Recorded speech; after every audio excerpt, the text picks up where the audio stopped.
la donne commerce dans les Scouts. On va voir une série de retours d'expérience, et je vais tout de suite demander à nos témoins de nous rejoindre. Corinne Casanova, Myriam Reynaud-Manus, David Mirande, Jean-Michel Bonhomme et Jean-Luc Huès. Vous voulez bien nous rejoindre, bienvenue à vous. Prenez place. Voilà. Venez.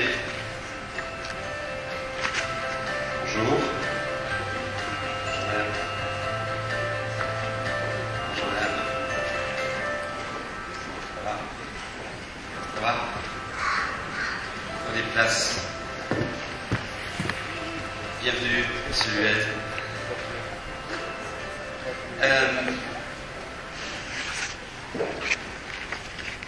Je crois qu'on partage déjà la conviction qu'il y a une mobilisation à organiser sur le volet commerce de vos Scouts, au vu de ce nouveau paysage décrit par Pascal Madry.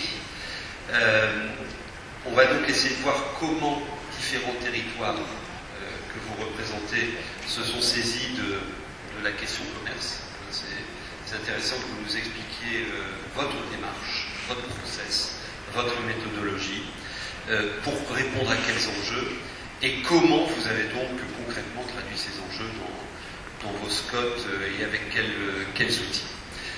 On vous a sondé là-dessus aussi à l'entrée avec l'équipe de reportage qui se balade. Elle va vous solliciter tout au long de la journée pour entendre vos questions, réactions, points de vue sur Scouts et commerce, et on va entendre tout de suite quelques-unes de vos contributions. Regardons. Le fait de pouvoir concilier les acteurs du commerce et de la planification, déjà dans ces rencontres, je pense que c'est déjà une première bonne chose. Donc c'est continuer beaucoup à collaborer, à travailler en amont surtout, je crois. Je pense que chacun de nos territoires, on a beaucoup de discussions sur ce sujet-là. On a du mal à fixer des bonnes orientations sur ces questions entre l'équilibre entre le commerce périphérique et centre-ville. Je pense que le commerce, pour nous, c'est un sujet majeur, puisqu'il concourt à la structuration du territoire. Et c'est un sujet qu'on creuse, et on espère qu'il évolue très vite. Donc il faut s'adapter et confronter nos perspectives, nos points de vue. Je pense que c'est lié, et quoi que certains pensent, même dans les petites communes. Parce que je suis maire d'une petite commune, et c'est important qu'on arrive à préserver un minimum de commerce dans nos communes. Le commerce, c'est pas un volet qui est trop développé en fait dans le Scout. Et aujourd'hui, par rapport aux nouvelles lois qui se mettent en place, le volet commerce prend de plus en plus de place. On ne peut pas dissocier l'aménagement du développement économique. Le commerce fait partie du développement éco. Et donc oui, c'est forcément, il faut un Scout ou en tous les cas des documents d'urbanisme pour un petit peu planifier et pas faire n'importe quoi avec le foncier, avec les zones commerciales et avec les artisans et les commerces qu'il y a derrière. Après, toute la question est de savoir jusqu'où il faut aller, réglementer, encadrer, etc. Voilà. Moi je le vois très bien parce qu'on est en élaboration d'un schéma de cohérence territoriale et donc après il y aura toutes les démarches de commission départementale d'aménagement. On a déjà beaucoup de dossiers, donc après faire le lien, tout ce qui est revitalisation du centre-bourg, tout ça, il y a du boulot. Alors top, vous avez posé toutes les bonnes questions. Répondez franchement là, vous observez ça tous les jours. Aujourd'hui, les territoires sont plus suiveurs ou entraîneurs de la dynamique commerciale. J'ai l'impression qu'ils sont aussi encore suiveurs. Vous avez 2 heures. Alors là, ça va. Non, surtout pas. 30 secondes. Mais non, je crois qu'on ne peut pas les enfermer dans une trajectoire. Si on regarde, alors en 2 minutes, je fais court. Ouais. Si on regarde les approches de cette question commerciale, il y a 4 grands courants. Il y a le courant collectiviste, l'Union soviétique. Le commerce est une affaire d'État, il n'y a plus de questions. Bon, ça n'existe pas en France, sauf pour les marchés. C'est la seule forme de commerce qui est totalement régulée, en tout cas avec un carreau, un domaine public, etc. ça c'est une méthode, mais vous voyez qu'elle est quand même assez marginale. Vous en avez une autre qui est le malthusianisme.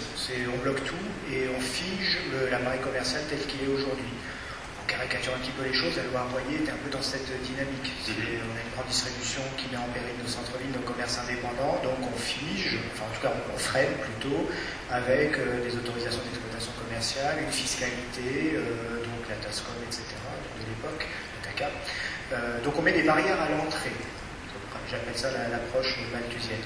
Et puis vous avez les deux grands courants dominants de l'époque, le courant libéral, sans être péjoratif en utilisant cette expression-là, et qui produit la liberté d'établissement et la liberté de concurrence.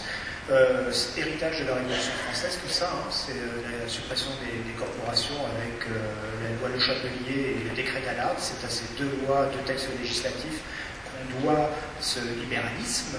Et participons. Et donc, c'est historique en fait. Au pied du mur aujourd'hui là-dessus. Tout à fait. Donc, alors, on libéralise, et dans certains cas, on supprime le registre du commerce, on supprime les AEC, et on étend les ouvertures. C'est Madrid. Vous voyez, si vous voulez l'exemple le plus poussé de cette logique, c'est la région madrilène. Et puis, on corrige un petit peu quand même les externalités négatives avec des politiques d'aide aux plus faibles, le FISAC. Donc, ce courant-là, il est présent en France. Et vous avez un autre courant que j'appellerais aménagiste, et la loi SRU l'a totalement porté, et les Scots héritent, je pense, plutôt de ce courant-là, et qui, lui, ne renie pas la liberté d'établissement, le principe de concurrence, mais qui va mettre au premier plan la cohésion territoriale, montrer que le foncier, enfin, essayer de démontrer que le foncier est un patrimoine commun de la nation, et que le commerce doit se plier à certaines prescriptions, intégration architecturale, urbaine, paysagère, etc. Les Scots hésitent entre tout ça, je dirais. Et nos gouvernements aussi. Bercy est plutôt libéral, alors que le MCT est plutôt aménagiste, et le ministère de l'écologie, a priori, serait plutôt aménagiste, même s'il se prononce très peu sur la question aujourd'hui. Alors justement là-dessus, ce que vous nous avez décrit, pupitre, est-ce que vous venez de dire, est-ce que c'est atypique de la France? Comment on se situe? Quelle est notre posture par rapport à notre environnement européen? On n'est pas comme les autres ou on fait comme les autres? Alors, moi je suis un économiste de la régulation, donc je regarde toujours les forces économiques et les forces de régulation qui sont là pour à la fois accompagner et parfois freiner ce développement. On a le côté force économique, on a sûrement l'un des commerces les plus concentrés d'Europe. J'ai essayé de le démontrer tout à l'heure. Avec les pays, avec l'Angleterre, en fait, nous avons le commerce le plus moderne au sens de forte présence des groupes, des moyennes surfaces, du discours, etc. C'est un héritage.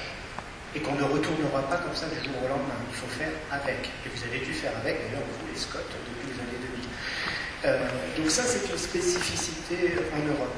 Vous allez en Italie, oui, en Grèce, vous n'avez pas une grande distribution aussi présente. Le tissu commercial est d'abord l'affaire d'indépendants. Et la question de l'urbanisme commercial se pose du coup en tout autre terme.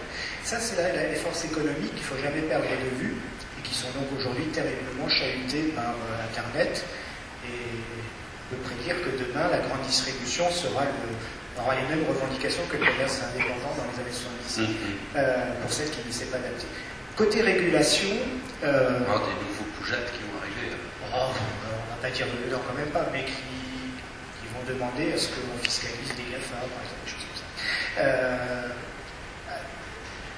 Alors, côté régulation, on a un État qui, je pense, a plutôt été libéral, parce que c'est d'abord lui qui s'est occupé de cette question-là dans les années 60, et pour une raison très simple, c'est que la grande distribution a participé de l'effort de modernisation du pays, et que l'État et la grande distribution avaient intérêt lié à amener une classe moyenne, à émanciper une classe moyenne par le levier de la consommation.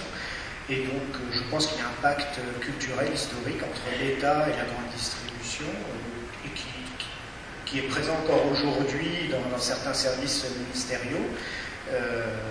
Voilà. D'accord.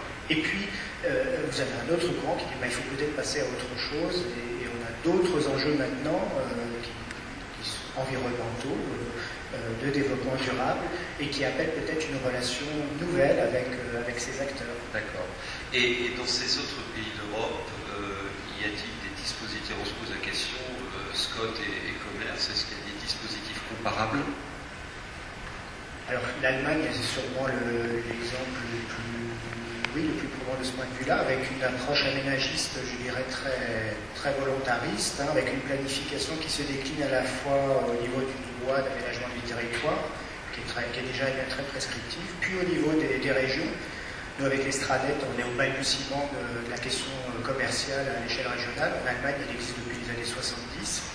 Et vous avez, au niveau de ce que l'on pourrait appeler les STRADET, l'équivalent des STRADET aujourd'hui, une hiérarchie urbaine très stricte, d'ailleurs qui, culturellement en France, aurait peut-être du mal à être acceptée, je ne sais pas, mais qui classe les villes par ranking et qui affecte à chaque rang une capacité de commerce. Ce que l'on fait dans les SCOT, on le fait en Allemagne au niveau des régions, et ça va se décliner ensuite au niveau des CRAC, des agglos, dans l'équivalent de SCOT, et vous avez même des documents se situant entre l'équivalent de la région, les Länder et nos agglos, qui viennent parfois encore apporter des précisions. Ce serait l'équivalent de département, même si c'est un peu abusif.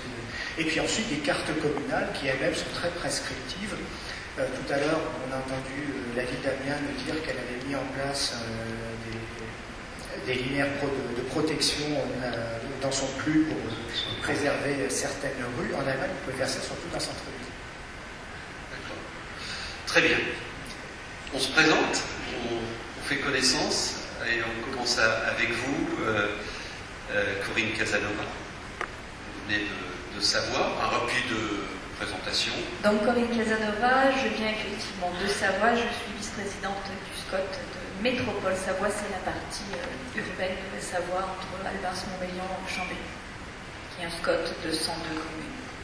Modèle allemand, là, que vous venez d'entendre. Je pensais qu'on était plutôt italien, mais non, je crois qu'on a un petit côté allemand chez nous. Dans vos choix. Puisqu'on a un SCOT approuvé en 2005, sur lequel on a révisé en 2012 pour remuscler notre volet commerce avec un DAC. D'accord. On est en train de réviser aujourd'hui, où on continue la réflexion commerciale. Effectivement, on a fait un peu de ranking, effectivement, vous avez votre sur ranking, le territoire. Jean-Michel Bonhomme.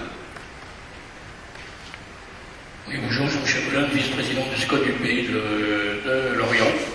Voilà, et maire d'une commune littorale d'environ 6000 habitants. Donc on vient, nous, rapidement, d'approuver notre SCOT, le 16 mai exactement, avec dans le SCOT un document d'aménagement artisanal et commercial qui a donc vraiment pour but de réguler les implantations en périphérie et de préserver les centralités, mais voilà, j'aurai l'occasion tout à l'heure de débattre de nos outils. Très bien, et j'ai pris part aussi de votre agence d'urbanisme qui est dans la salle et qui pourra intervenir dans les échanges. Bienvenue également à Myriam Reno-Banus. Alors, je vous prie d'excuser mon président qui, pour des raisons de santé, n'a pas pu se déplacer aujourd'hui. Pas de problème. Donc je serai l'élément un petit peu atypique de cette table ronde et j'essaierai de bien reprendre.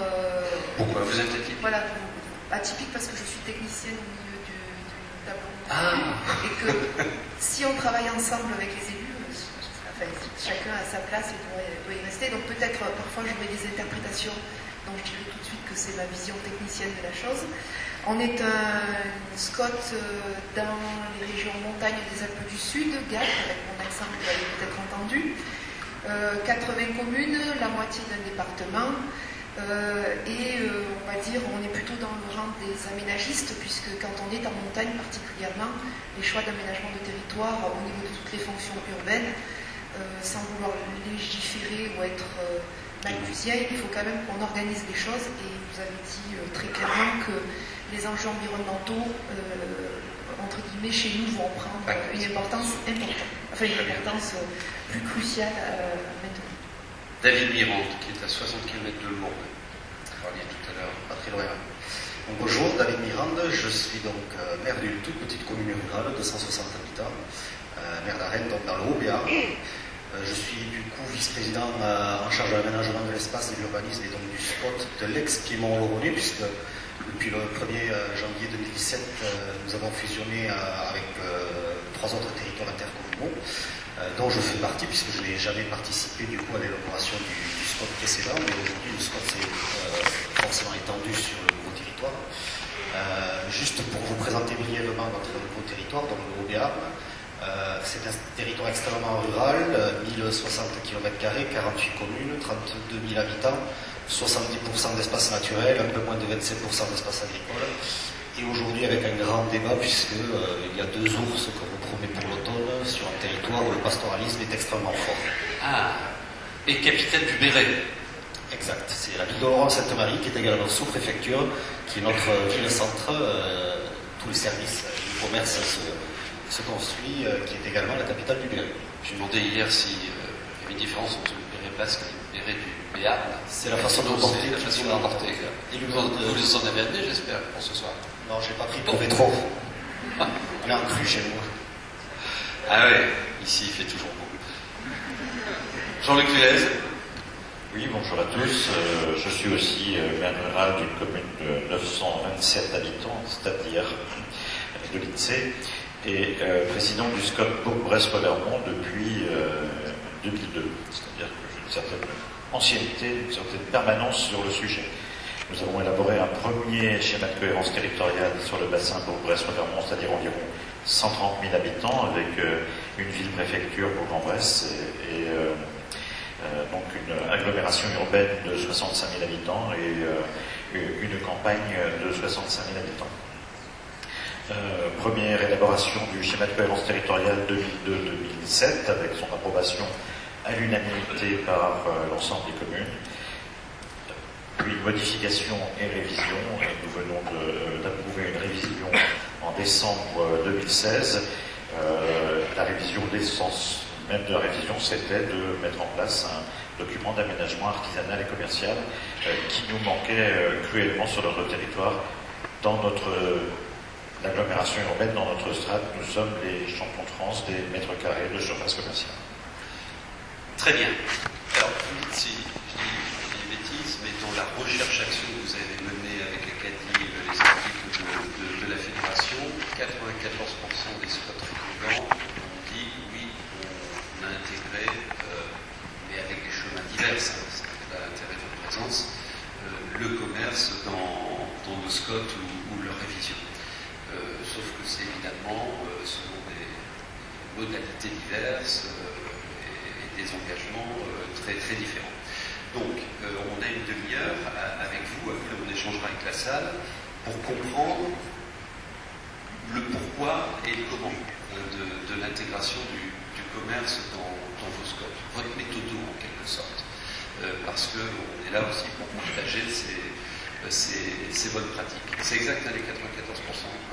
Bon, donc voilà, donc oui, le commerce est intégré, mais comment on fait?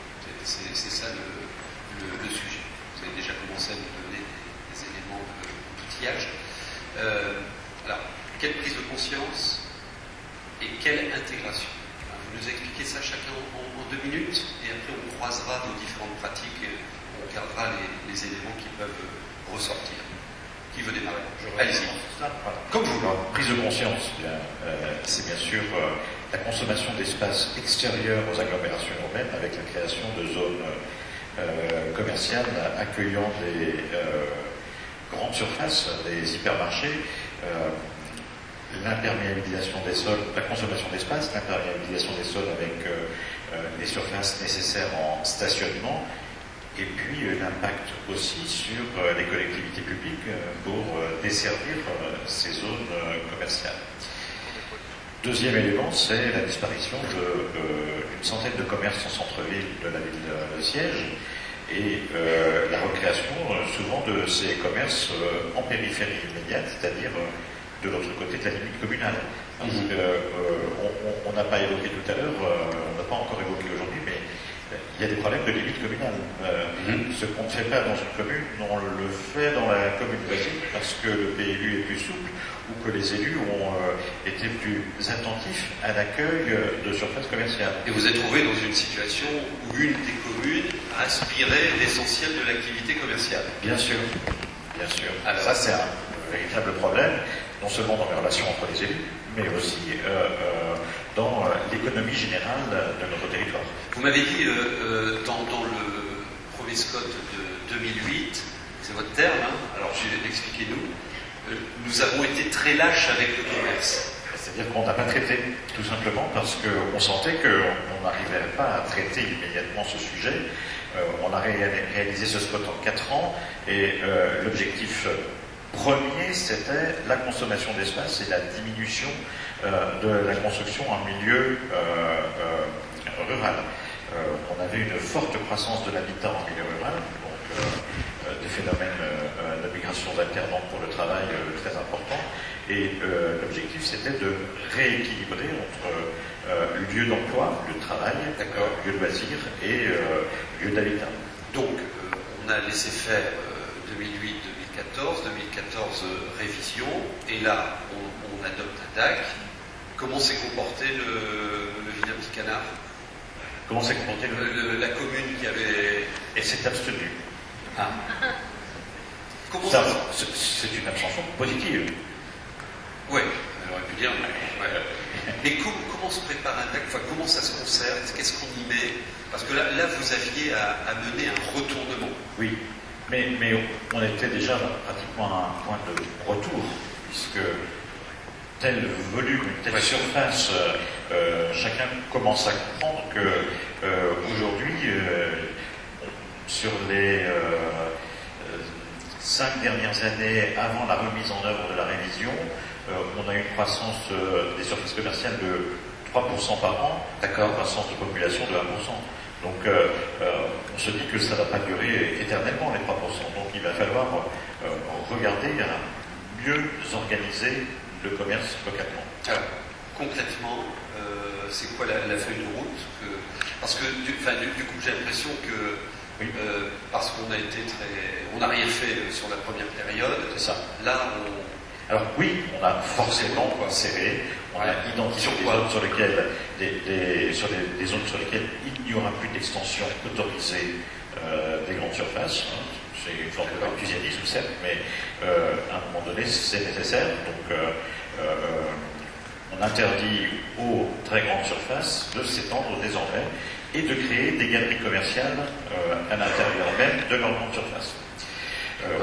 On autorise les fonctions mixtes, commerce tertiaire, dans les zones où on peut trouver cette possibilité, et on autorise partout le commerce de pieds d'immeubles, alors que les PLU étaient très restrictifs en matière de commerce. On dit désormais, il n'y a pas de raison qu'on ne puisse pas s'installer partout pour les petits commerces. D'accord. Sur les drives? Sur les drives, pas de drive isolé. Les drives sont obligatoirement accolés aux grandes surfaces existantes. D'accord. Est-ce que ça commence déjà à porter ses fruits? Ah oui, en 2014. Oui, ça porte ses fruits. C'est quoi les indicateurs? Les indicateurs, c'est quand les GMS viennent nous voir en nous disant on a un projet d'aménagement ou de requalification ou de fermeture ou d'ouverture, parce qu'un certain nombre d'entre eux veulent continuer à ouvrir. Il y a une enseigne que je ne connais pas, qui est déjà un établissement et qui veut en ouvrir 2 autres sur notre territoire. On lui dit mais on ne comprend pas. Ah si, nous estimons que dans notre créneau, nous avons un potentiel de développement. D'accord. Il dit mais écoutez, vous remplissez les règles du SCOT, vous vous installez là où c'est autorisé. Il n'y a pas de raison que nous soyons contre le développement commercial. La liberté du commerce, la liberté d'entreprendre, c'est que chaque entrepreneur, eh bien, il porte son risque. Pour autant, ce sont dans les zones qui sont désignées pour le commerce. Encore une question. Comment vous êtes... politiquement, le portage est important. Hein. Oui. Comment vous le vendez à vos collègues? Alors, par une transparence totale, c'est-à-dire que toutes les décisions, ce que j'ai oublié de dire, c'est qu'il n'y a plus maintenant de structure porteuse du SCOT, c'est la communauté d'agglomération. Nous sommes une communauté d'agglomération composée de 75 communes, 130 000 habitants sur un territoire de 1300 km², pratiquement le quart du département de l'Ain. Et tous les dossiers passent en bureau, passent en commission spécifique SCOT, puis en bureau. Et nous souhaitons que tous les dossiers supérieurs à 300 mètres carrés passent aussi en CDAC. Un peu de souci avec les services de l'État qui ne jouent pas forcément le jeu, mais au moins tous les dossiers passent en bureau de manière à partager la culture que nous voulons mettre en place en termes de commerce. Cet après-midi, on parlera des relations aller-retour avec les CDAC. C'est un vrai sujet. Donc, vous arrivez à l'allemande, là, un peu. Oui. Oui. Bon, voilà un cas de figure où on n'est pas sur le sujet et on le reprend en main avec une action offensive incarnée par un DAC très précis, vous nous l'avez décrit, et qui porte ses fruits. Oui. Avec 2 chargés de mission au sein de la communauté d'agglomération sur le commerce local. Sur le commerce local pour faire en sorte que dès qu'on voit un commerce qui se fragilise, s'efforcer qu'il ne s'échappe pas ou qu'en tout cas on puisse trouver des solutions de reprise. D'accord. Chez nos 4 autres témoins, est-ce qu'on a des démarches un peu dans la même veine, offensives, après avoir une première période où on ne s'est pas posé la question? On est toujours à comprendre le pourquoi de votre décision politique. Alors, à Lorient. Donc, à Lorient, nous avions un SCOT qui avait été approuvé en 2006, dans lequel on pouvait trouver de grandes orientations sur le commerce. On n'était pas à cette époque-là où c'était un peu plus prenant. Donc il y avait des grandes orientations, mais rien de prescriptif. Et ensuite, en 2011, c'est un petit peu le même cas qu'on vient d'exposer. Il y a donc une commune qui souhaitait implanter une nouvelle zone d'activité commerciale proche de la RN 65, c'est-à-dire dans le flux. Ce qui n'a donc pas plu aux communes de l'époque. Nous étions une agglomération de 19 communes. Donc les élus ont commencé à réfléchir, à se dire, bon, il faut absolument qu'on soit fédéré autour de cette cause du commerce. Donc on va donc écrire une charte. Donc nous sommes partis à écrire une charte commerciale qui n'a pas été votée à l'unanimité parce qu'effectivement il y a quand même des communes qui sont aspirateurs. Donc ils voyaient d'un mauvais œil effectivement cette charte. Il y en avait 2 sur 19. Mais donc on arrive en 2014, juste avant les élections, donc on vote cette charte et durant l'année 2014, de gros coups de canif par certaines communes pour l'implantation de commerce parce que, bon, ça ne reste qu'une charte, ce n'est pas opposable. Et puis, c'est bien beau qu'on se retrouve tous les maires autour d'une table pour parler, oui, on va faire une charte, mais à partir du moment où l'implantation se situe sur son secteur, on est plus à même à défendre son secteur qu'à défendre la charte qu'on venait d'écrire il y a quelques mois. Et en 2014... La charte a été votée uniquement très nue. Enfin, les professionnels du commerce n'ont pas signé. Les professionnels du commerce avaient été approchés lors de l'écriture de la charte. D'accord. En fait, les coups de canif dont je parle, c'est principalement les communes, voilà, qui portaient les projets d'implantation de nouveaux mètres carrés commerciaux sans tenir compte de cette fameuse charte. Donc en 2014, il y a eu intégration d'une communauté de communes au sein de Lorient Agglomération, ce qui a eu comme effet de devoir réviser notre SCOT. Et là, on s'est dit, c'est bien beau d'écrire tout document, mais qui décide? La machine à dire oui, qui décide, qui sanctionne. Bien sûr. Donc on arrivait avec un avis du SCOT, bien sûr négatif quand la nouvelle implantation ne rentrait pas dans l'écriture de la charte, ouais. Mais on était les seuls. En fait, je votais contre et tout autour, ça votait oui. Et pourquoi? Votre charte n'est pas opposable, donc... c'est ce que tu veux. En gros, vous votez ce que vous voulez, on suivra. Donc à un moment, ça doit énerver. Oui, et puis il faut dire également que nous, propres élus, on n'arrivait pas avec le même message en CDAC. Donc, bien effectivement, nous perdions à chaque fois. Donc, on a pris notre bâton de pèlerin, on a refait le tour des 30 communes. Là, on était passé à 30 communes, qui représentent environ 220 000 habitants. Et alors, on a la particularité d'avoir, bien sûr, au sud des communes littorales. C'est là où tout le monde vient en vacances, c'est là où se passe l'attractivité. Et on a une particularité aussi d'avoir des communes du nord, des communes rurales, qui eux, bien sûr, avaient une désertification de leur commerce. Et comme l'emploi se trouve effectivement dans les villes centres, les gens faisaient leurs courses le long de la voie express. Et puis n'allait plus dans les centres-villes de ces communes. Donc on s'est dit...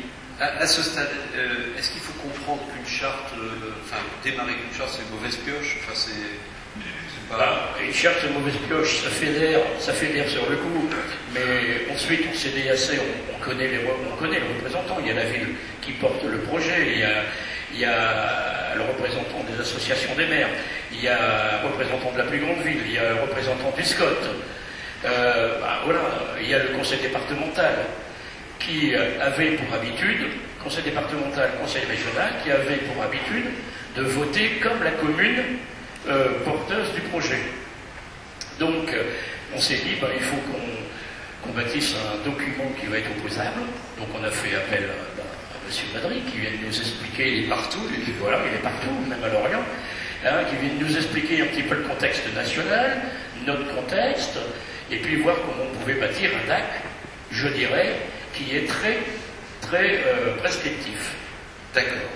Un DAC très prescriptif. Je crois que vous avez, je sais plus, 200 réunions, 3 commissions créées, Oui, on est proche de 200 réunions, création de 3 commissions, dont une commission commerce. Oui, on s'est réunis entre 2015 et le vote du 16 mai 2018, oui, plus de 200 fois en commission, en séminaire. On a fait des séminaires commerce avec les acteurs commerciaux, la Chambre des commerces. Donc on s'est mis tous autour d'une table, entre les élus, la Chambre des commerces, avec bien sûr les techniciens de Delors. Et on a créé ce DAC, que je le répète, opposable et très prescriptif, qui vraiment limite l'implantation en périphérie de façon drastique. Et je rappelle que le SCOT était voté à l'unanimité, moins une fois. Les mêmes? Pas les mêmes. Donc, vous avez, je crois, 3 zones d'aménagement commercial type 1, 2, 3. Il y a 2 communes qui avaient une ZACOM type 1, je crois, qui ont un peu fait la tête, mais globalement, on y est tous. Alors, parce qu'on est allé sur une logique de prescription et opposable. Alors, on peut débattre rapidement des outils, parce que c'est quand même c'est important. Donc, il y a 3 types de ZACOM. Alors, elles ont été définies sur le nombre de mètres carrés commercial, voilà, en tranches. Et donc, première prescription, pas d'installation de commerce inférieure à 500 mètres carrés. Deuxième prescription, plus de commerce alimentaire. Troisième prescription, un quota de surface commerciale. Alors, le SCOT est parti sur 20 ans, un quota de surface commerciale à ne pas dépasser par décennie. D'accord. Alors, avec des contraintes. Pour les ACOM de type 1, on part sur 8300 m² de surface commerciale dans la décennie, avec 3000 m² en ouverture libre, mais avec les autres 5000 m² avec 2 conditions.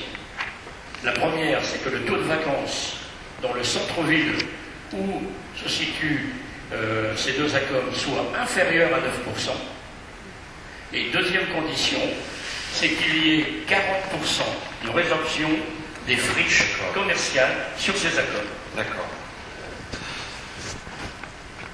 On va chez vous, donc, de premiers démonstrateurs, de premières approches. Il y a déjà un fil rouge.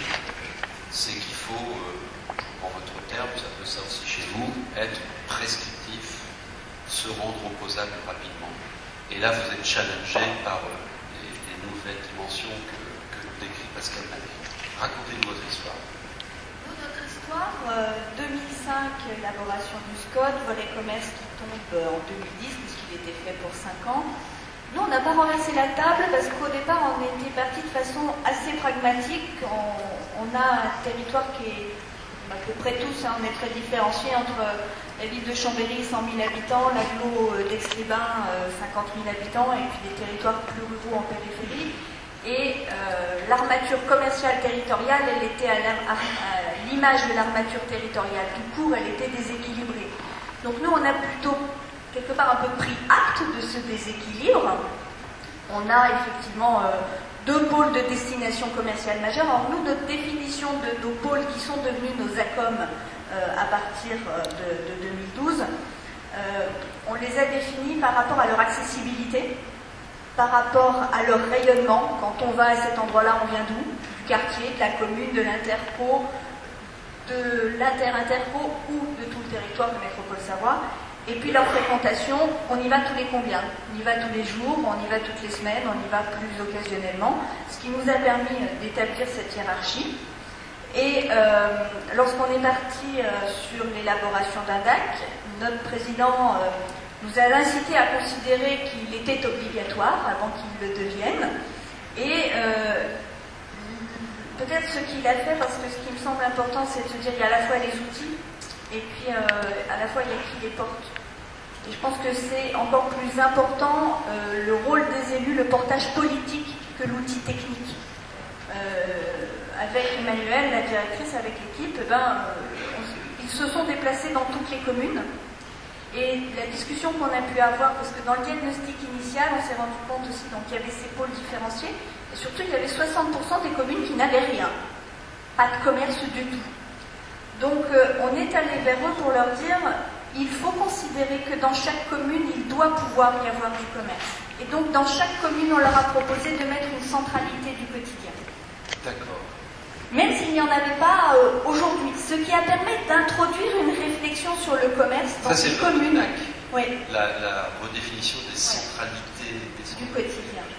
Ils peuvent être du quotidien tout court, du quotidien de quartier selon la taille des communes, ou en projet quand il y a des pôles préférentiels d'habitat dans le SCOT qui permettaient d'imaginer des choses de nous. Ça a permis d'avoir cette discussion avec l'ensemble des maires sur qu'est-ce que le commerce chez eux, qu'est-ce qu'ils en attendent, qu'est-ce qu'il est à l'échelle du territoire de Métropole Savoie. Ce qui permet après d'éviter les dissensus que j'entends par rapport à des décisions en CDAC. Donc, on a défini, donc, dans chaque commune, il doit y avoir une centralité du quotidien. D'accord. On la délimite, puisque nous en étions à la délimitation, pas simplement à la localisation, donc on a fait à la parcelle. Ensuite, au-dessus, il y a des pôles territoriaux, donc dans ces accords du quotidien, on peut tout faire. Dans le pôle territorial, c'est ce qui permet d'éviter l'évasion commerciale jusqu'au pôle au-dessus. Donc celui-là, là aussi, il a un intérêt d'aménagement du territoire. Le commerce est là pour permettre l'aménagement du territoire. Donc dans ce pôle territorial, on peut faire un tout petit peu plus. Et après, on est décrescendo. Le pôle, après, on a des pôles structurants. Il y en a 5 dans notre territoire et 2 qui sont de destination majeure. Et on a mis le seuil minimum et maximum dans chaque strate de la com. L'épicerie n'est pas importante pour le coup. Il y a une obligation de changer de strate. Un pôle territorial ne peut pas monter. Voilà. Et on est dans des enveloppes fermées. Donc dans l'enveloppe des ACOM du quotidien, on fait ce qu'on veut. Après, et plus ça va, et plus on est fin dans la délimitation. Les plus gros pôles sont délimités véritablement sur l'enveloppe parcellaire existante. Donc si on veut refaire quelque chose, on se densifie. Et par ailleurs, on a mis des règles sur la qualité de ce qu'on souhaite dans ces zones. C'est-à-dire, on a mis des règles notamment sur les parkings. On ne peut pas avoir plus de 100 places de stationnement ou alors il faut les mettre en ouvrage. Voilà. Donc on permet à chaque échelon de vivre, mais d'apporter sa part au maillage territorial. Alors très intéressant, donc j'entends deux choses dans ce que vous dites. La construction par échelon concentrique, avec sur les centralités du quotidien, du vit à vie, enfin, c'est l'échelon de la commune, ce qui du coup laisse un espace de liberté à la commune versus le PCI, c'est ça qui est bien. Et puis la deuxième chose, est-ce que vous me le confirmez, très important pour vous, mesdames, messieurs, le SCOT doit être pris aussi comme un outil de dialogue dans le territoire. Complètement. Vous l'avez fait, ça. Complètement, on l'a fait, et on l'a fait à l'époque avec les communes, ce qui a permis de responsabiliser l'ensemble des élus. Aujourd'hui, on a l'échelon intercommunal qui s'intercale, qui a pris la responsabilité politique locale du commerce, qui a encore du mal sur certains territoires, ils le font très bien, sur certains autres, on a plus de mal, et c'est notre cas chez nous, parce que finalement le commerce va pas si mal que ça, donc on a plus de mal à se prendre le dossier en main. Mais aujourd'hui, dans les travaux de révision, on reprend ce travail avec de dialogue. C'est le plus important. Vous avez dit tout à l'heure, vous arrivez avec un maire, un président de PCI, un représentant du SCOT qui ne votent pas la même chose. C'est arrivé chez nous au début. Oui. Ça arrive plus. J'ai la faiblesse de penser. Ça arrive. Des fois, je vote différemment de mes collègues, effectivement. Mais par rapport au côté qualitatif des projets, et notamment dans les deux plus grosses ACOM de destination majeure. Parce que je considère qu'on n'est que dans le greenwashing, et un exemple que j'ai en tête, j'ai voté un dossier négativement en CDAC, ça l'a fait tomber, il est monté en CNAC, j'ai aidé le porteur de projet à faire que son dossier puisse avoir le niveau qualitatif suffisant pour qu'il passe en CNAC, puisqu'il n'était pas en opposition avec l'essentiel, il était dans la bonne localisation, la bonne taille, mais sur ses parkings, sur la prise en compte du piéton, sur la façon dont il traitait le développement durable, il n'était pas bon, il est devenu meilleur. Troisième enseignement, vous vous êtes aussi donné les moyens de challenger les acteurs pour aller dans le cadre de vos choix politiques, vos strates, et d'aller dans la qualité aussi.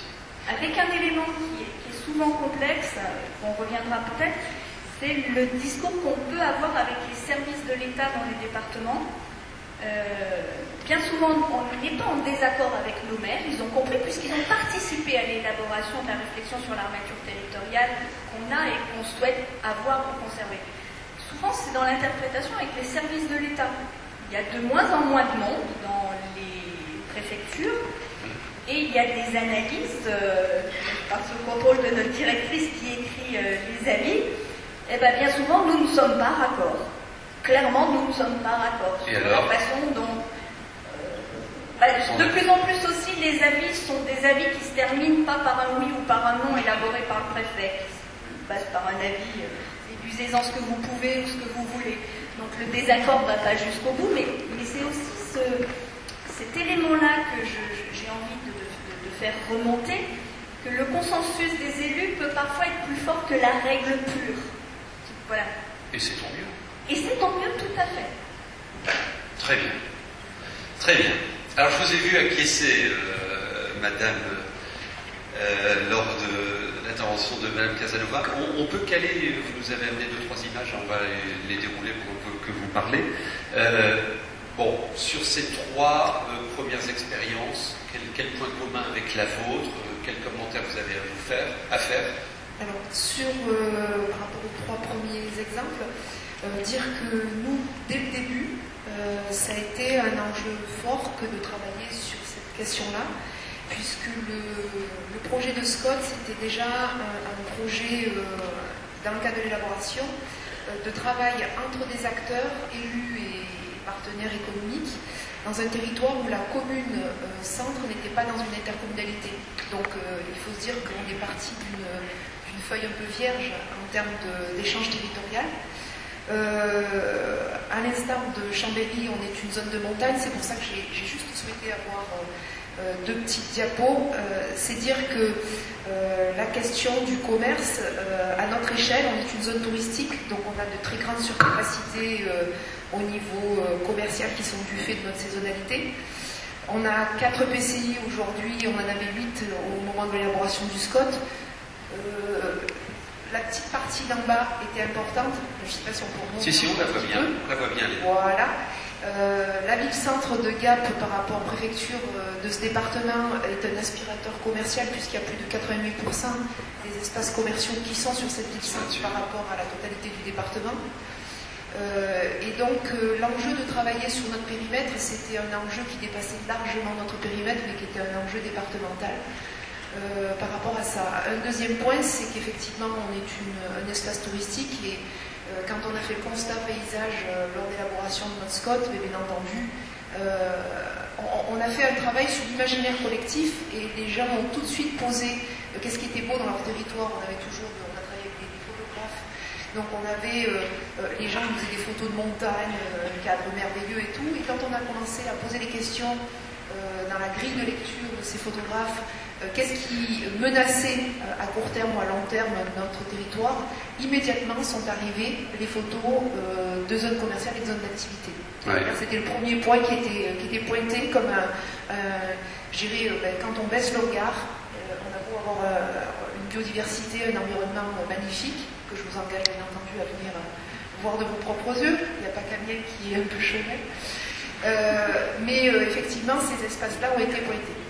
Donc dès le début, et donc moi ce que je souhaiterais dire, c'est que le commerce, comme tout le reste dans notre SCOT, c'était quel projet de territoire. On est dans un espace de montagne, on a des espaces vallés, il y a une très forte dépendance à la ville-centre en termes de mobilité, 67% des personnes travaillent sur la ville-centre. Quand on est à montagne et qu'on habite à 45 km de la ville-centre, ça veut dire 1 heure, 1 heure et demie de trajet, d'où ces questions de mobilité et les questions de projet de territoire, immédiatement sont arrivées les fonctions qu'on souhaitait avoir avec notre armature urbaine. C'est la deuxième question. Donc vous nous proposez aussi une approche qu'on attendait, c'est n'hésitez pas à instruire votre feuille de route commerce versus le projet de territoire dans son ensemble. Tout à fait. Alors vous aviez plusieurs points d'entrée, une ville-centre qui capte 40 000 habitants sur 80 000 habitants de notre SCOT et 160 000 habitants au niveau du département. La densité, hein, vous l'avez dit, des polarités importantes. Alors je crois que... Alors des polarités importantes, mais on va dire faibles dans leur poids, en termes d'équilibre territorial. Mais nombreuses, oui, c'est ça. Et je crois que dans votre démarche, à un moment, tout a pété, vous avez dû avoir recours à l'arbitrage ou médiation préfectorale. Tout à fait. Alors expliquez-nous ça. Alors je souhaiterais dire que justement, un petit peu comme disait la personne de Chambéry, excusez-moi. Madame Casanova. Les élus m'ont demandé d'insister sur ce point-là, c'est-à-dire qu'un SCOT c'est un outil, il est approuvé. Il est surtout des temps d'échange successifs. Quand on élabore, on a une ambition, un objectif. Et quand on le met en œuvre, on vérifie si dans les actes et par l'action, est-ce qu'il y a un portage politique, est-ce qu'il y a une reconnaissance de nos partenaires, et est-ce qu'il y a une application, je dirais, au-delà de l'opposabilité, ça veut dire quoi dans les faits. Donc dès le début, comme ils ont, je dirais, fortement, collectivement voulu légiférer, réglementer sur cette question commerciale, très rapidement, on a eu une montée, soit des communes qui ne partageaient pas forcément ce projet, en général porteuses d'espaces d'activité, soit des partenaires économiques qui, pour d'autres raisons, ont commencé, on va dire, 2 ans avant l'approbation, à monter en charge un petit peu. Lesquels? C'était tout confondu. On a fini au tribunal administratif dans un consortium, les consulaires sauf la Chambre d'agriculture, toute l'UPE, l'Union du BTP, les carriers, les hôteliers. Donc on a été attaqué sur 3 axes. Le premier qui était... mais je vous dis bien, je pense qu'au-delà du monde économique, il y avait aussi, vous savez, le microcosme s'est actionné quand il faut, et lorsqu'on ne veut pas d'un projet, on travaille les choses différemment. En tout état de cause, il y avait 3 enjeux. Le premier, les densités qu'on proposait au niveau habitat et ainsi de suite n'étaient pas acceptées par le monde économique, qui pensait que ça allait être un malthusianisme pour l'activité du BTP, de façon générale. C'est-à-dire, grosso modo, plus de densité, c'est moins de projets, moins de construction. Donc c'était un raccourci clavier que je vous fais, mais c'était à peu près leur façon de penser. La deuxième chose, c'était sur d'autres questions un petit peu plus diffuses, et puis il y avait ces questions de seuil maximum de surface commerciale. Parce que le monde économique, il n'est pas monolithique, et même dans une chambre de commerce, on a ceux qui sont pro-petit commerce centre-ville, et puis on a quand même parfois des porteurs de grandes surfaces, ou de surface intermédiaire sur du non-alimentaire. Alors, comment on a fait il faut dire que pendant le temps de l'élaboration du SCOT, on a eu un partenaire qui était l'État, qui était extrêmement proactif, qui nous a aidés à vraiment challenger et avoir des objectifs ambitieux. On les retrouvera moins en phase de mise en œuvre, je vous explique pourquoi, et on a eu la chance d'avoir un préfet à ce moment-là qui a pris les choses à bras-le-corps et qui a proposé, puisqu'on était en commission de conciliation, notre SCOT il a été approuvé mais pas à l'unanimité. Je vais vous dire, on a été des agents pour aller chercher chaque réserve de voix dans chaque commune. Et donc le préfet était convaincu que le travail du SCOT c'était un travail plus largement au niveau aménagement du territoire, au niveau échange avec les partenaires, au niveau avancé de l'intercommunalité autour d'un centre, c'était un enjeu très fort. D'où sur cette question commerciale, il a tenu bon. Il a, dans une conciliation, dit qu'il y avait des points de non-retour et des espaces sur lesquels il ne fallait pas négocier. Donc c'était sur ce volet commercial, c'était sur le volet du foncier économique ouvert et puis sur la question de la densité. Et donc malgré ça, on a été attaqué, donc on est passé, et entre-temps, et dans le cadre de la mise en œuvre, ce que je voudrais dire, c'est que les élus au niveau du SCOT sont confiants et sont conscients que ce travail-là, il ne fallait pas qu'ils le laissent tomber. Donc quand on est au SCOT, il y a un portage très fort de ce volet commercial.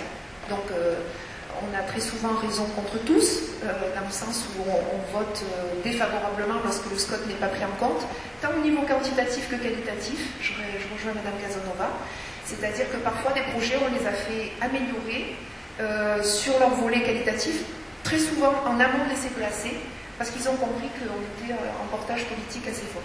Donc cette nouvelle approche et ce Big Bang vous a permis de reprendre la main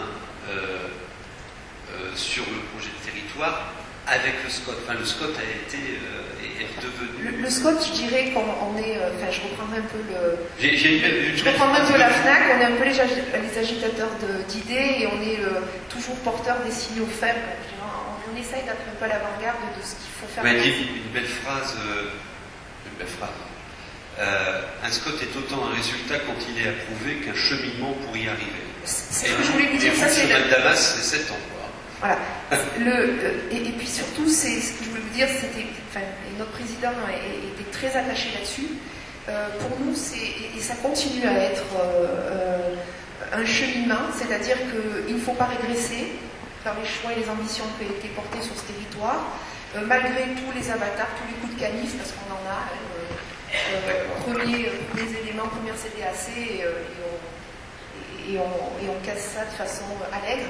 Et surtout, et je souhaiterais dire, c'est le deuxième point, c'est que je pense que par contre, dans la modalité technique, et là c'est la technicienne qui parle, ce qui me paraît important, c'est qu'aujourd'hui, quand on arrive à CDAC, on a un secrétaire de séance qui est l'État, et qui fait une note d'analyse sur les projets. Ouais. Et qui se permet, à un moment donné, d'écrire des choses sur la compatibilité ou non avec le SCOT. Et moi, je souhaiterais dire que plutôt que de siéger dans ces CDAC, ce qui me paraîtrait important, et ça c'est plutôt à la Fédé que je le porte, c'est est-ce qu'il ne faudrait pas avancer auprès des pouvoirs publics pour dire que au niveau des dossiers qui sont remis en CDAC, notre document, s'il a cette force réglementaire, le syndicat mixte ou l'organisme qui le porte devrait pouvoir être à la manœuvre pour présenter au moins cette partie-là de la compatibilité ou pas avec le SCOT. C'est-à-dire que notre rapport devrait être versé avec la force qui se doit dans les IAC, plutôt que d'avoir un ramassis parfois d'analyses plus ou moins opportunistes sur une compatibilité avec merci pour cette proposition. Très bien, merci pour cette proposition. Ok, on la mettra au débat dans quelques minutes. On va aller chez David Mirande. Après, peut-être, madame, on va aller chez chacun son tour. Alors, parce qu'après, j'aurai une ou deux questions collectives à vous poser. Hein, on met au débat votre proposition. Enfin, a priori, elle reçoit l'assentiment de nos participants. Alors, brièvement, pour notre territoire, je vais faire une petite historique en fait. Donc nous sommes issus de la fusion de 4 communautés de communes donc, au 1er janvier 2017. Et il se trouve qu'au début des années 90, les 3 anciennes communautés de communes rurales avaient déjà étaient déjà devenues les communautés de communes, alors que le Piémont-Lauronais est parti plutôt sur la deuxième génération, c'est-à-dire au début des années 2000. Donc du coup, la genèse un petit peu du SCOT du Piémont-Lauronais à l'époque, c'était quelque part, ben voilà, on est une communauté de communes et où est-ce qu'on veut aller un petit peu, quelle direction on prend. Et ça a servi un petit peu de base à un projet de territoire pour cette communauté de communes. Derrière, la notion du commerce est apparue comme une évidence aux débuts, tout simplement au début des années 2000 avec la multiplication des surfaces commerciales sur le territoire lauronais entre autres. Puisque c'est quand même une sous-préfecture, c'est là où se concentrent tous les services. La ville de Laurent, sur le territoire d'aujourd'hui qui est de 32 000 habitants, représente 11 000 habitants à elle seule. Donc c'est vraiment une centralité très forte. Également, on sait que nous autres petits élus ruraux, mais même je pense que pour un grand nombre d'élus, quelle que soit la dimension des communes ou des collectivités, on n'est pas spécialement justement des spécialistes du commerce. Par contre, on a quelquefois des critères qui nous apparaissent comme certaines évidences. On sait que le commerce va rechercher la population. Donc, si une population a tendance à fuir un centre-ville et va vivre en périphérie, c'est déjà un premier signe. Le commerce a besoin de voies, de circulation. S'il se crée des ceintures périphériques autour de ces villes, c'est également un signe.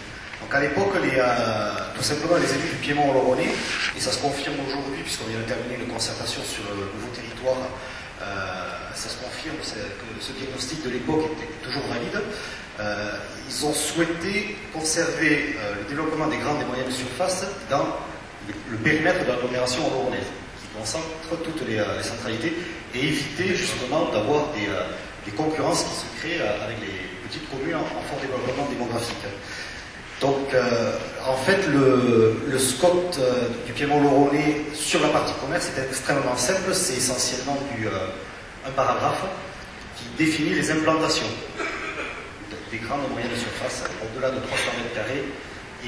Et ensuite, en dessous de 300 mètres carrés, elle a défini des bourgs ruraux d'équilibre qui, de par notre territoire assez vaste et extrêmement rural, se justifient encore aujourd'hui.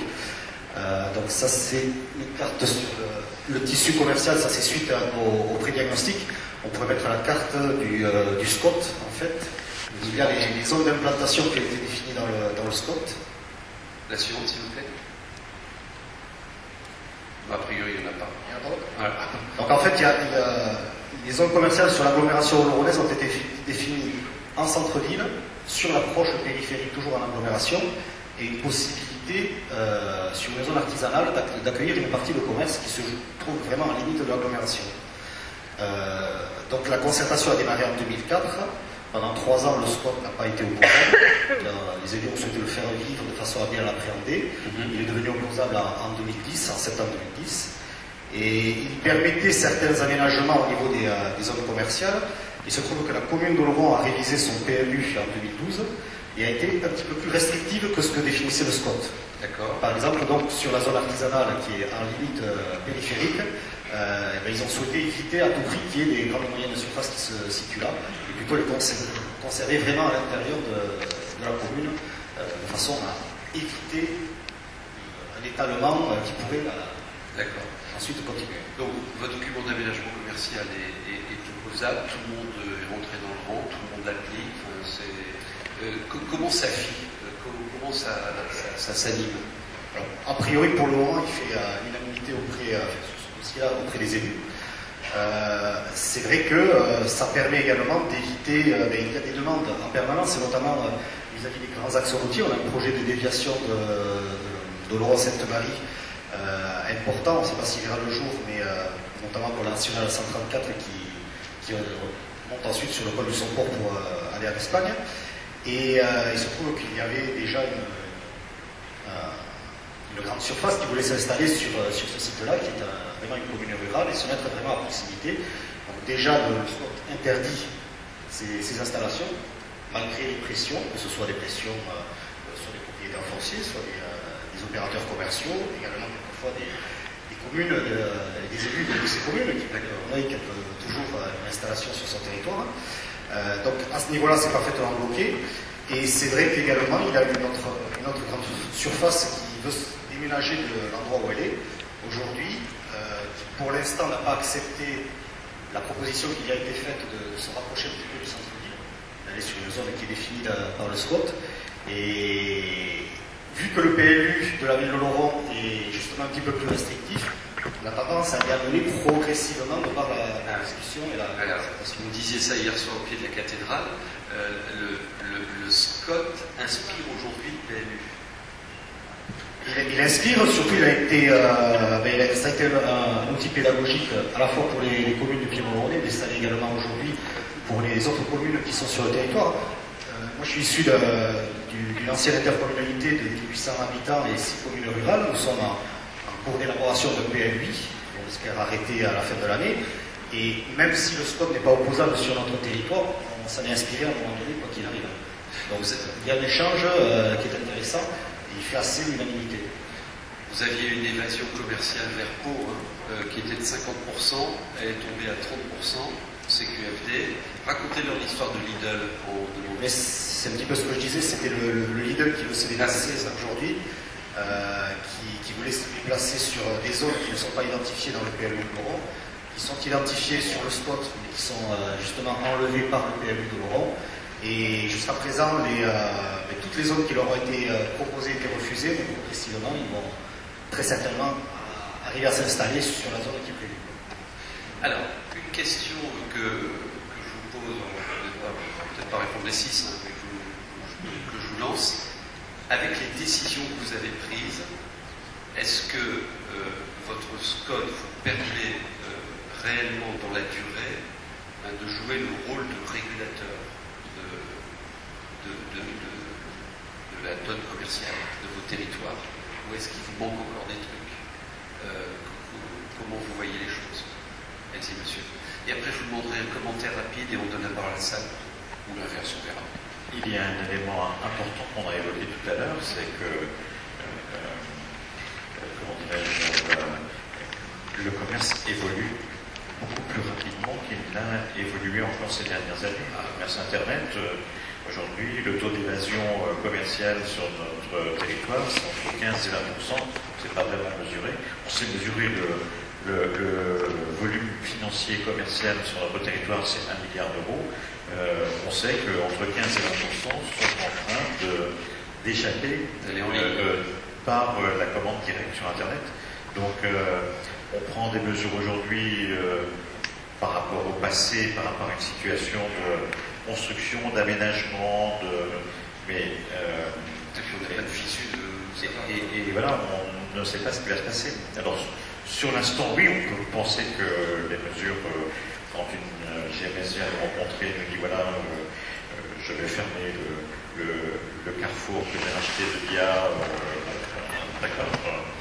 On va être très attentif à ce qu'il va venir à la place. Vous en avez un chez vous? On en a un. Mais on va requalifier pendant ce temps-là notre hyper carrefour qui est chez vous. Oui, sans extension de surface. C'est la règle. Bon, il n'y aura pas d'extension de surface. Donc, sur le temps immédiat, oui. Ces mesures ont de l'effet. À 5 ans, 10 ans, je ne parierais pas qu'on n'assiste pas à une nouvelle forte mutation du commerce. Alors ça, c'est une problématique. Je peux avoir votre commentaire là-dessus, Pascal Madry, parce que, ok, on a 5 exemples de territoires qui prennent des décisions fortes piloter leur commerce, et en même temps, en toile de fond, on ne sait pas trop où on va. Vous avez des éléments de perspective là-dessus? Alors, il y en a un plus près, non? Oui, il est où le troisième? Ah, il était là. Enfin, moi, ce que j'entends, c'est quand même une lente maturation des Scots sur ces sujets d'urbanisme commercial. Donc, il y a véritablement une montée en compétence de ces outils sur ces questions. Alors, effectivement, sur un environnement qui peut être instable, mais il faut aussi voir qu'avant même la question du commerce, les Scots ont évolué dans un environnement réglementaire lui-même instable, et que vous avez eu le régime SRU, le régime LME, ENE, ACTB, Allure, etc. Et malgré tout, on voit qu'une trace arrive à se creuser, enfin un sillon arrive à se creuser dans cette instabilité réglementaire. Moi, ce que je vois aussi, c'est que petit à petit, vous reterritorialisez la question de la compétition territoriale à la bonne échelle, et que, on en reparlera, mais c'est cette fameuse controverse centre-ville-périphérie, on voit bien qu'elle n'est pas tout à fait opérante sur cet aspect-là. Sensibilisation aussi à d'autres enjeux, c'est-à-dire la question du développement commercial et de sa régulation entre dans des enjeux d'aménagement du territoire beaucoup plus larges. Et vous avez beaucoup utilisé d'images messianiques, de bâtons de pèlerin, etc. Enfin, le SCOT, on voit bien, est un outil de conviction, enfin, de ce point de vue-là, de pédagogie, de construction d'un consensus. Après, avec différents outils, vous faites tous un petit peu de malthusianisme, tous un petit peu de libéralisme, tous un petit peu d'aménagisme. On ne peut pas vous caser forcément toujours dans et on devra quand même. Et oui, c'est ça, avec les montées en compétences. Et j'ai encore entendu par ailleurs, mais là je parle sous le contrôle d'une représentante de la LCF, que le SCOT peut aussi être un outil inspirant pour les PLUI, et il le sera probablement aussi pour les SRADET. Donc il y a un enjeu de consolidation de tous ces acquis aujourd'hui. 30 secondes, madame, et je vais demander à Xavier Desjardins de nous rejoindre. Vous allez prendre la place. Juste une micro-remarque, vous disiez ce sur quoi peut-être on a pêché ou peut-être on n'est pas assez en anticipation, et c'est le diaporama que vous avez passé tout à l'heure qui m'y fait penser. On a beaucoup travaillé la réglementation des implantations physiques des commerces, et je pense que les flux va être essentiel, et voilà, s'il y a un endroit sur lequel je pense qu'on a peut-être pêché en ce qui nous concerne, ce sera cette prochaine étape de Michel Desflux. Next step. Je prends 2-3 questions et ensuite un petit teasing sur ce qu'on va vivre cet après-midi. Alors,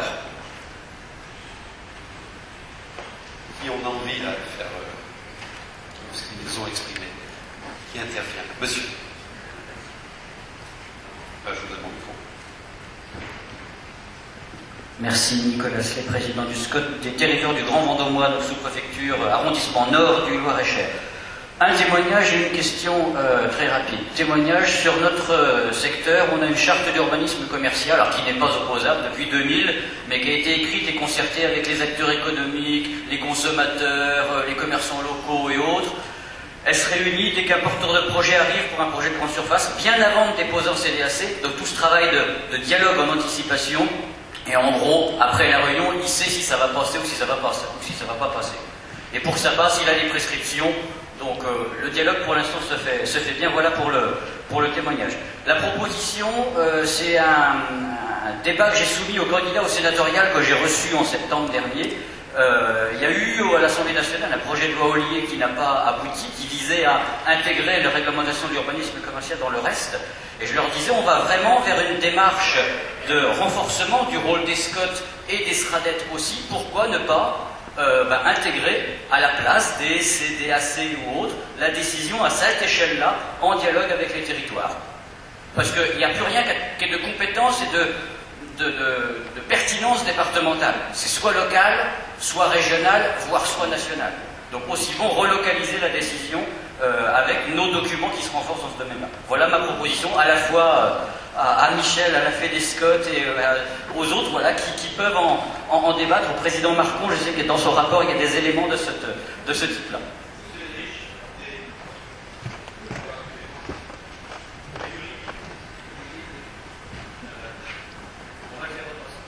Donc, on a eu deux propositions effectivement intéressantes. Je crois que ça rentre aussi dans le cadre de la simplification, mais aussi là de l'efficacité. Moi, je Pour nous, ça nous paraît des propositions tout à fait intéressantes. C'est un chantier que peut porter la C'est un chantier que peut porter la Fédé. Très bien. Et ça croise ce que disait Madame. Il y avait quelqu'un là-bas qui a demandé la parole, après je viens vers vous. Qui est la personne qui voulait parler par là? Ah bah il y en a. Ah, donc c'est ça.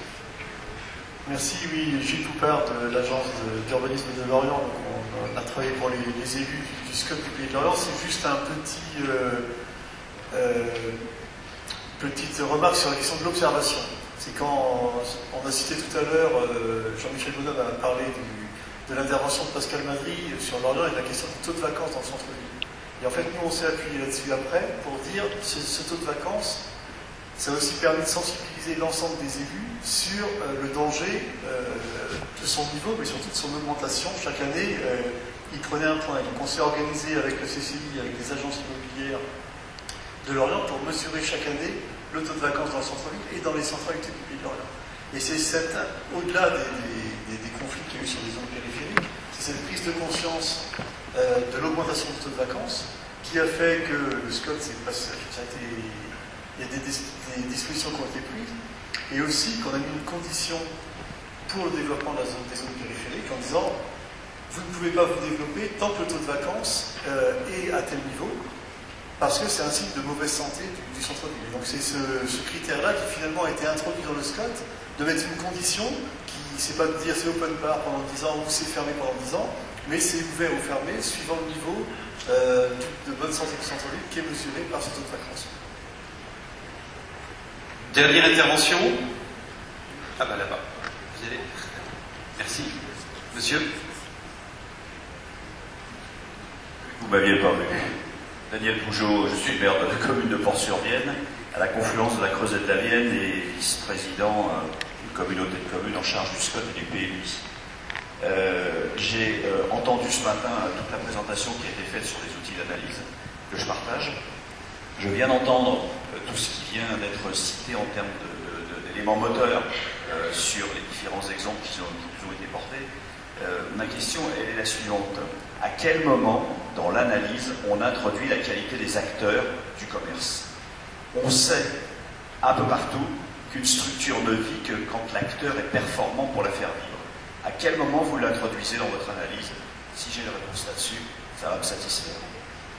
Alors, les acteurs du commerce. L'acteur du commerce, c'est simple. Vous avez un boulanger qui se bat pour maintenir son activité. Il fait un produit de qualité. Il a une zone de chalandise de 40 km, les gens viennent. L'épicier, c'est pareil. Le boulanger, le boucher, c'est pareil.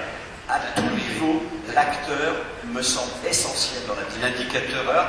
On les associe, on les interroge. À quel moment on les introduit pour se servir de cette présence, j'allais dire physique et dynamique, pour effectivement dynamiser nos territoires. Ah, c'est intéressant ce qu'il dit là. Ouais. Alors, de dire des choses intéressantes. Non, mais... je vous ai repéré. Parce que les autres, en revanche... vous avez peut-être une expérience là-dessus? Oui, vous? De prise en compte de l'indicateur qualité du commerce. Ouais. Pas d'indicateur de qualité, mais répondre à quel moment les acteurs... Non, mais c'est sa question. Hein. Oui. Nous, dans l'élaboration du SCOT, on a eu des chantiers du diagnostic où, on va dire, plutôt la GMS était associée. Et on a travaillé, ce qui nous a pris justement ces 7 ans, c'est qu'on a fait 1 an et demi de tournée communale dans lesquelles on avait une présentation de ce qu'allait être un SCOT et de pouvoir récupérer les attendus des acteurs du territoire. Et notamment... Vos indicateurs de choix, est-ce que c'est été pris en compte? Alors, dans vos indicateurs de décision? De décision, tout à fait, c'est-à-dire qu'à un moment donné, il y a, je dirais, 3 éléments qui me reviennent en tête. Le premier, c'est qu'on a mis des polarités dans les stations de sport d'hiver qui étaient un commerce saisonnier, et donc il y a eu un travail de fait par rapport à ce retour de la demande locale. La deuxième, c'est qu'on a aussi des polarités dites de quotidienneté, et là, entre guillemets, la somme des indicateurs qui ont été pris des épiciers ou des gens qui continuent à avoir des multiservices et de comprendre leurs problématiques a été prise en compte. Et troisièmement, on a fait tout un travail avec la GMS d'affinement des niveaux de seuil de surface commerciale pour, on va dire, on a lancé un petit peu un spot T0 pour voir si ça passait ou si ça cassait avant de l'eau. Très vite. Un commerce de qualité, c'est un commerce discret en général, donc il est assez difficile à entendre, il n'est pas forcément audible sur la scène locale. Après, on a quand même des indicateurs qui permettent de voir comment se concentre la qualité du commerce, c'est tout simplement le chiffre d'affaires. Il faut obtenir la donnée. La progression de l'emploi quand on est sur des structures un peu plus importantes. Et puis aussi tout simplement la zone de chalandise. Effectivement, un boulanger qui rayonne à 40 km, c'est un acteur d'exception. Je ne pense pas que ça existe véritablement en fait, ou alors c'est un pâtissier aussi, enfin il y a d'autres cordes à son arc, ou alors il nourrit des collectivités. Pour moi, la question de la qualité du commerce, elle relève peut-être plus d'une politique locale de commerce, d'une politique de développement local du commerce que d'une politique de planification du commerce. Donc voilà, je la mets en complémentarité, mais pas forcément dans le cœur du réacteur de la planification, parce que ça serait encore un sujet de plus à traiter, et traitons déjà bien la question des équilibres, avec tous ces enjeux de mutation du secteur, et le commerce, on peut penser qu'il suivra, ou en tout cas qu'il s'adaptera.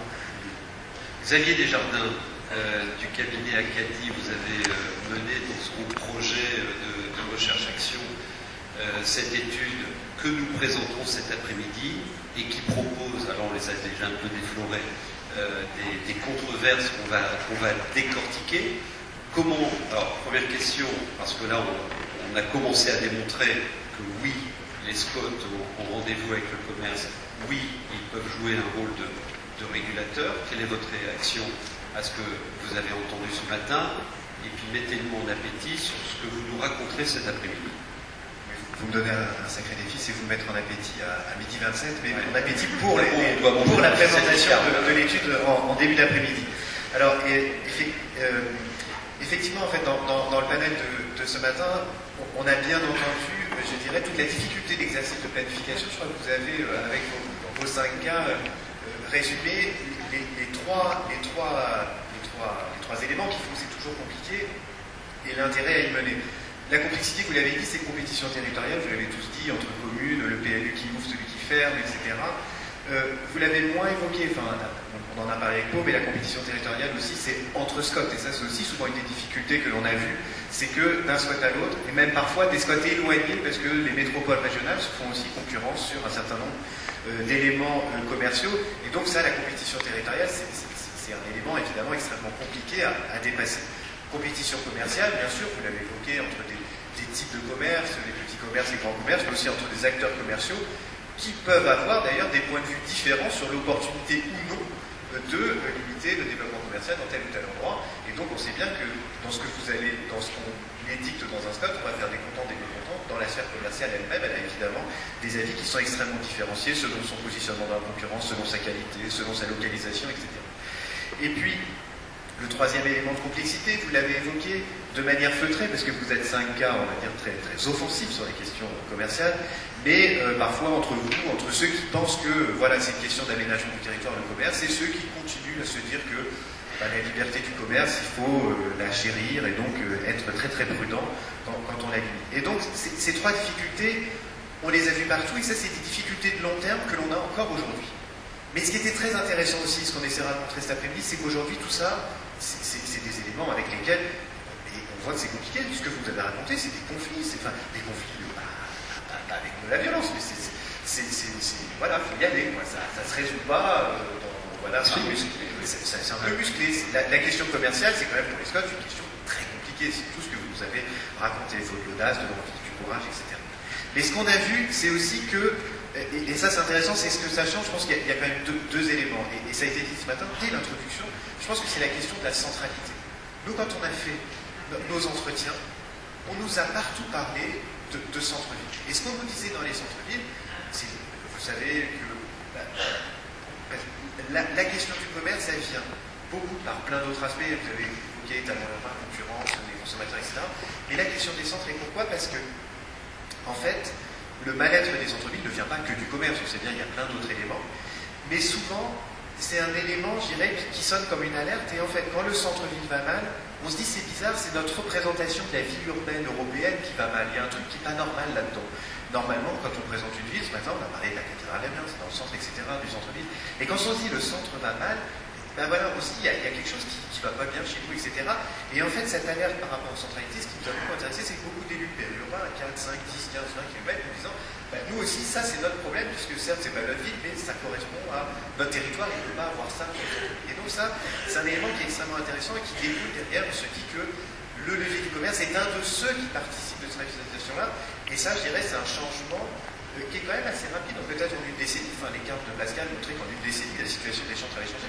Et donc en une décennie, en 2008-2018, c'est très différent avec le positionnement de beaucoup d'acteurs périurbains par rapport à ces questions commerciales a changé parce que le territoire a changé. Et donc il y a une alerte, je dirais, qui relève d'une conception de partager de ce qui fait la ville agréable, la ville qu'on a envie de montrer à ses amis, etc. Et donc ça joue beaucoup. Et puis le troisième élément, on y reviendra aussi cet après-midi, c'est évidemment aussi ce qui change toutes les règles du jeu. En fait, ce qui est vraiment intéressant à ce moment-là sur les spots e-commerce, c'est que c'est des débats qui sont très anciens, des outils qui sont anciens, parce qu'on a parlé de la loi Royer, CDH, ça c'est pas des trucs très nouveaux. Enfin, les CDH, c'est ça de 73, et les spots, ça de 17 ans. Mais aujourd'hui, avec cette centralité et la mutation très importante du numérique, en fait, les outils restent, mais les conceptions et les moteurs de l'action sont en train de complètement se modifier en quelques années. Et donc c'est ça que l'on va essayer de montrer cet après-midi et qui nous a beaucoup intéressé dans cette recherche-action. Merci beaucoup. Merci à vous. On peut les applaudir.